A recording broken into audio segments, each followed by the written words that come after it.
Today we are discussing sexualization of young women and the truth about feminine vibrancy. I'm so excited to speak to this topic on the pod because this is deeply impacted by my work. And we'll get into it. I'm really, really passionate about this and changing the way that we think about feminine vibrancy, understand feminine vibrancy. So, what do I mean by sexualization of young women? When we think about our current society, when we think about the media, influences of the media, so magazines, movies, that demonstrate sexy young women, youthful, innocent young women as attractive. You even think about the porn industry, and this essence of performative nature among women. And if this woman that's agreeable, she's easy, she's performative. You don't want to think she's performative, but she really is performative.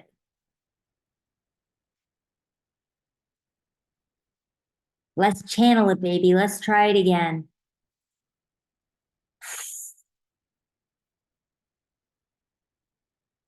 Hello, beautiful people, and welcome back to the Divine Union podcast.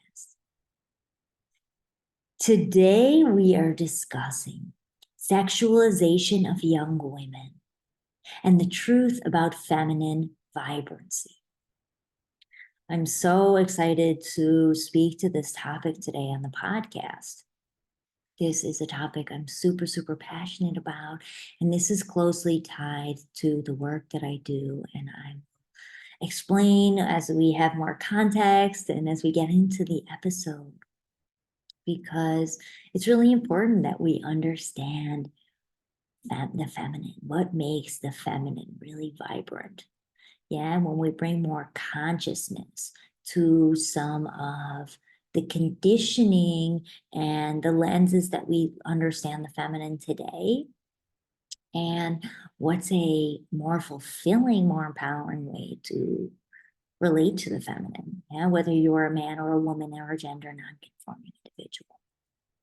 Because this is how we heal relationships among the planet and create conditions for deep, intimate love to thrive. Now, our society, there's many influences and conditioning that impacts the sexualization of young women. When you think about the media, you think about the movies or the magazines that show innocence, youthfulness, and innocence as attractive as sexy. And why is that? Because in our system of the patriarchy, youthfulness, innocence is agreeable. It's someone that is insecure and agreeable, and you're able to assert dominance or power over this person. Now, it's interesting because many men, I'm going to speak in heterosexual terms, but this applies to anyone with more masculine energy, are attracted also to the wild woman. I have a podcast episode on that. Why is she so magnetizing? So although we like this essence of someone that can't be tamed, that can't be controlled, in our current structure of this system, the patriarchy that influences all individuals, that person is seen as a threat. That kind of energy isn't safe.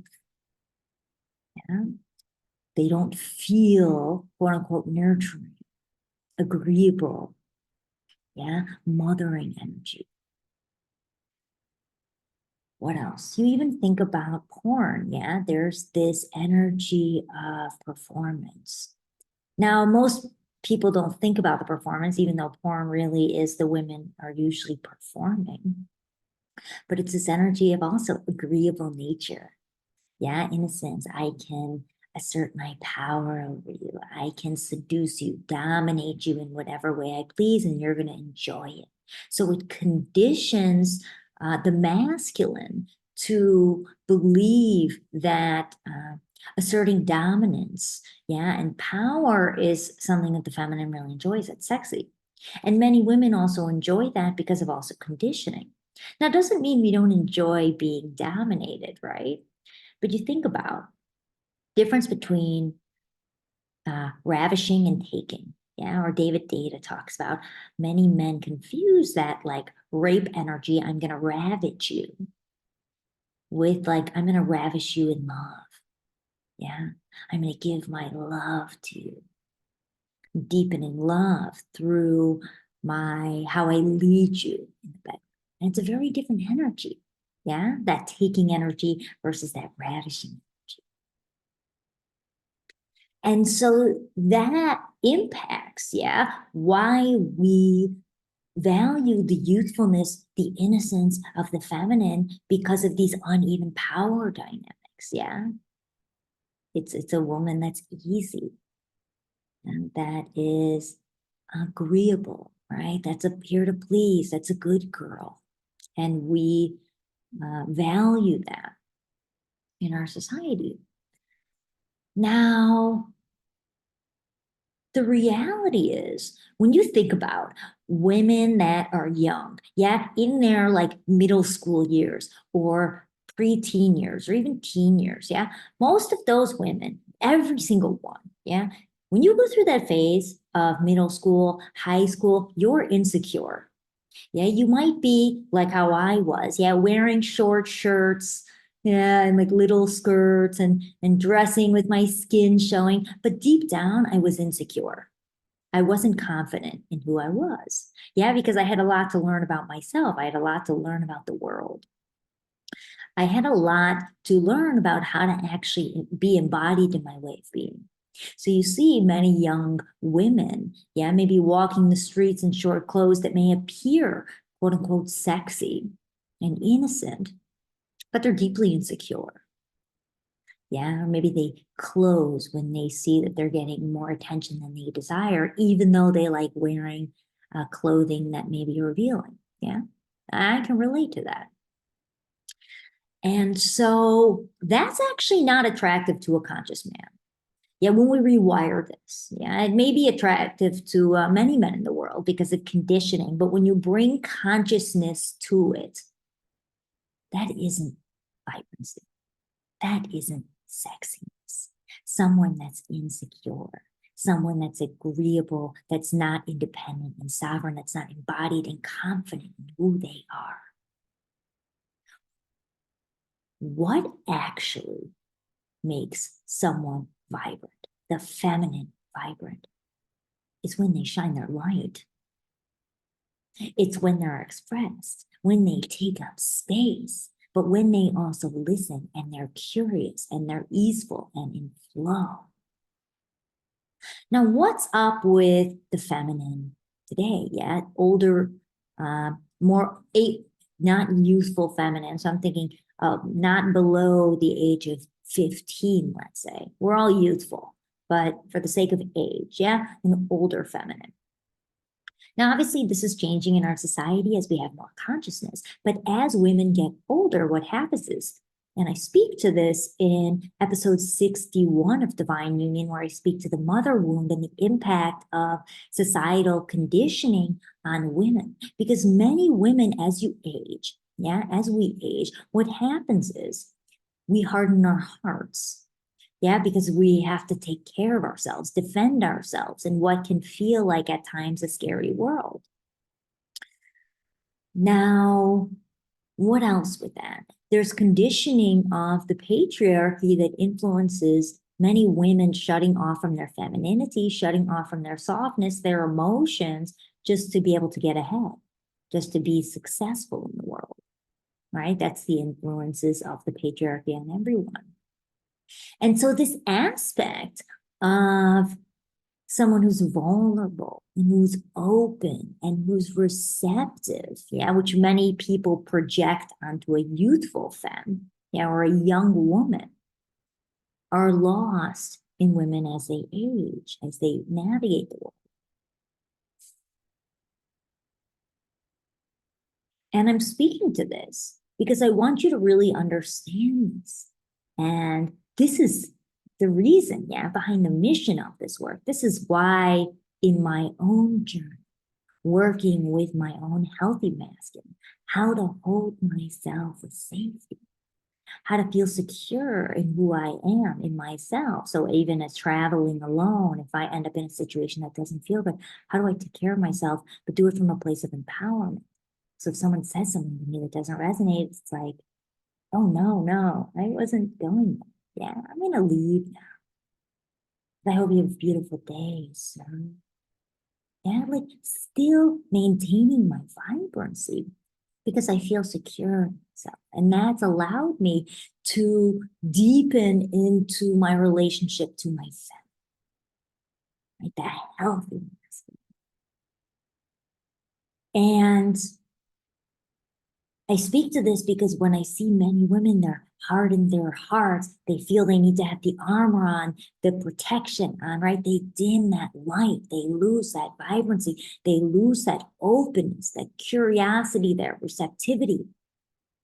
And I say this because I want us to rewire this. You know why? Because if you want to have deep love, the deep kind of love that blasts your heart open, that doesn't feel fully possible, but a part of you knows that you are capable of so much more in relationship. Yeah. Deeply seeing each other, deeply valuing each other. Yeah, that comes with choice. That doesn't come with, as a man, you being with a woman that you feel is less than, or that isn't as intelligent, isn't as powerful as you. No, that comes with you being with someone who chooses you, who is wild, just like you, who can't be tamed, but who wants to be with you, who may assert her own wild expression, but is still choosing you every day, who's open and receptive, even if she may not agree, and vice versa. That's what makes someone sexy. Someone who's embodied in who they are. That's what makes someone magnetic and fully vibrant, someone who shines and takes up space. Yeah, and this is ingrained also in our history as women, which I speak to this even in the last episode of The Mother Wound, is you think about even the Salem witch trials of the 1500s and the 1600s, medicine women, healers were being burned at the stake because they were powerful, they were wild, they threatened male authority. And so that is also deep ingrained in our history, in our ancestral history, in our karma to work through as women, because we don't always shine our light for fear of taking up too much space, fear of persecution, drawing too much attention, and then being persecuted for it. And it's damned if you do, damned if you won't, though, for both genders, for humanity. You know why? Because I speak in heterosexual terms for ease of the episode, because men, you want a woman that's in power. You want an equal. Women, you want an equal. In whatever form of partnership it is. That's sex. That's choice. That's divine, baby. That's the kind of relationship that's gonna push each other to thrive. That's interdependence. Working together.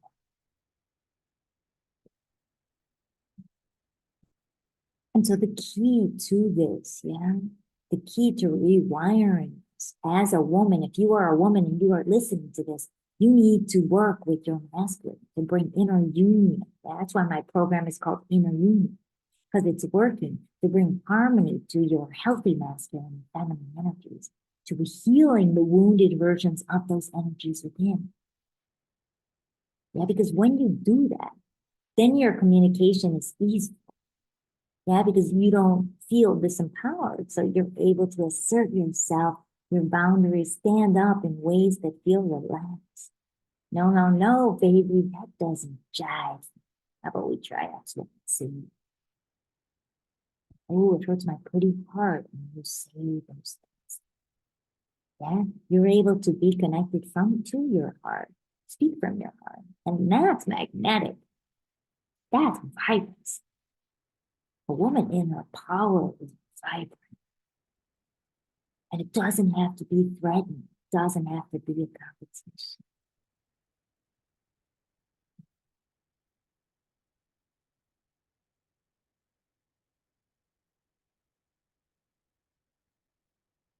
And as a man, it's also healing your own relationship to your feminine. Yeah.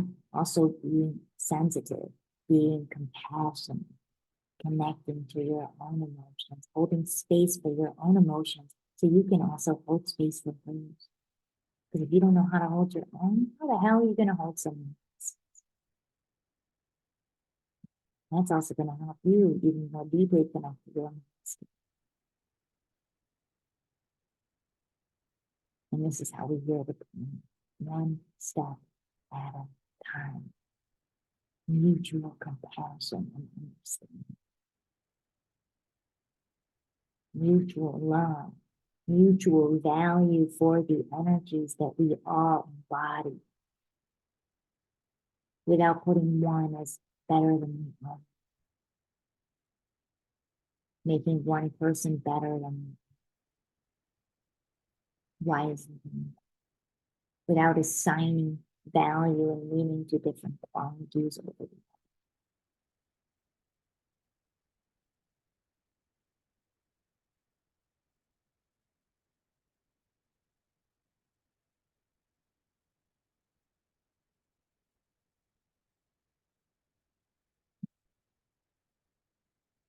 It's been such a pleasure to transmit on this topic.